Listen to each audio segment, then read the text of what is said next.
Wrong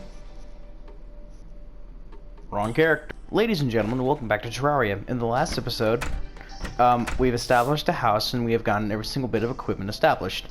Now, I'm not going to be doing much in this episode because due to the fact that, the original mic that I've been using for most of my videos has gone through hell and has gone down to shit.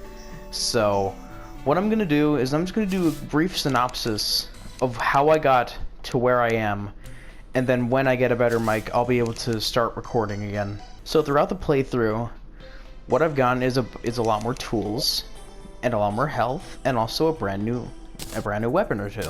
This is just going to be a quick video explaining what I've got, and then I'll just be good from there. First off, explaining these three. These three are lead tools.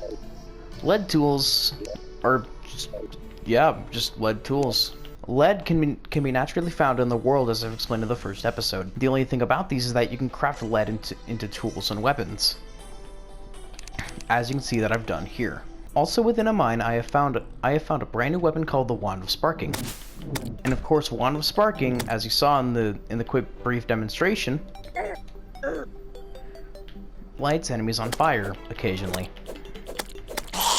And I've gotten a brand new thing to talk about, which is mana. Mana behaves just like magic in, I guess, any basic beat 'em up game or something like that, like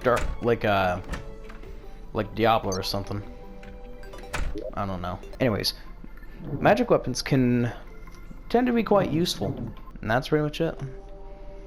Now, if you do happen to get a kill while you're using a mana weapon on an enemy, they will give you a mana star, which will regenerate your mana.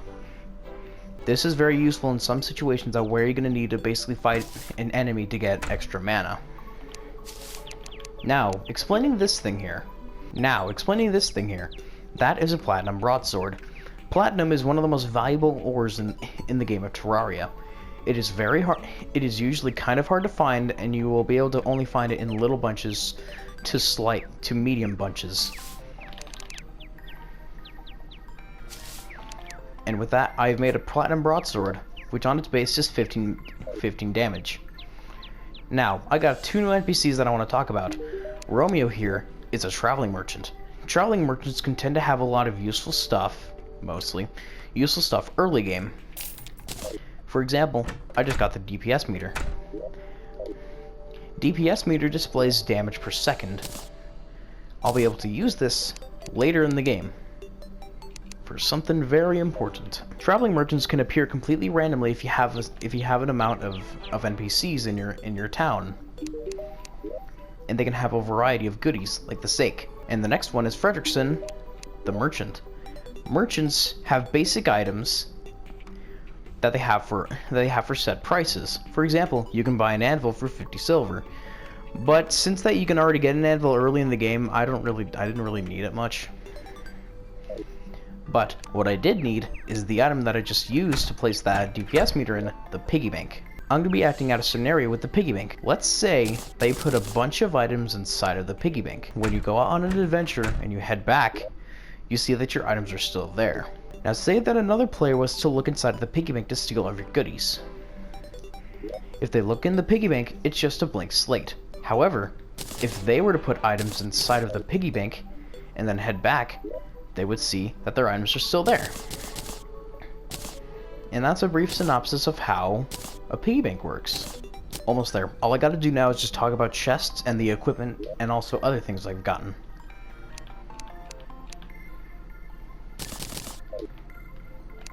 So, I've gotten a couple brand new chests in my house, as you can see. I'll be explaining each of these chests, and that's it. First up is regular wooden chest. You can find these on the surface in some set caves or in some set places. Next up is a gold chest. They can be found in the underground, and they can contain some of the best early loot. For example, shoe spikes, magic mirror, and a cloud in a bottle. Next up is an ocean chest. Ocean chests have items that have to do with you being in the ocean. For example, this breathing rod.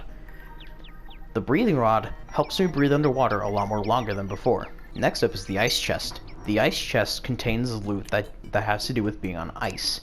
For example, these ice skates.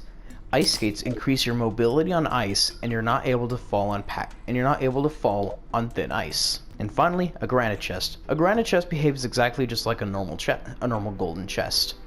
It contains some basic loot, and it's pretty good to have. Now, almost there. We have some explaining to do for some of the items and some of the places that I've discovered. So, the magic mirror. I found this in a gold chest back in a corrupted video with my bad microphone. What the magic mirror does, say for instance that you're out in a far place and you want to get home quickly. You have two options for you to get back home quickly. The recall potion or the magic mirror. The recall potion quickly teleports you back home, but the thing is that it costs you one potion.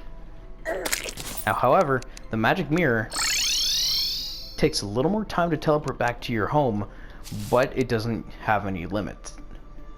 So you can use this as much times as you want. Now for the places that I've discovered. First up is this area here. This is a marble cave. Marble caves can be commonly found inside of any of the mines.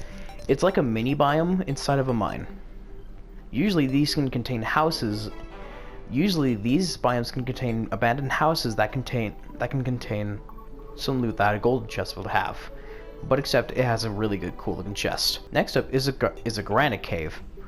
Granite caves can also be found commonly just like with the marble caves, and this one had an abandoned house luckily, so I was able to get the chest from there.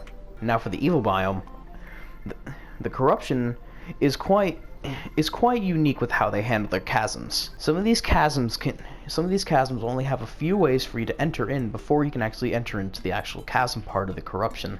Now the corruption caverns can contain these shadow orbs here. Shadow orbs I'll be explaining in part 3. Anyways, that was a bit of a brief synopsis of what happened during the corrupted bits of episode 2. Anyways, that's all that happened during the corrupted bits of episode 2. Hopefully you've all enjoyed this quick little video of me explaining why part 2 didn't really come really fast. But hopefully I'll be back to getting videos done every Wednesday. Anyways, yeah, that's it. See you guys.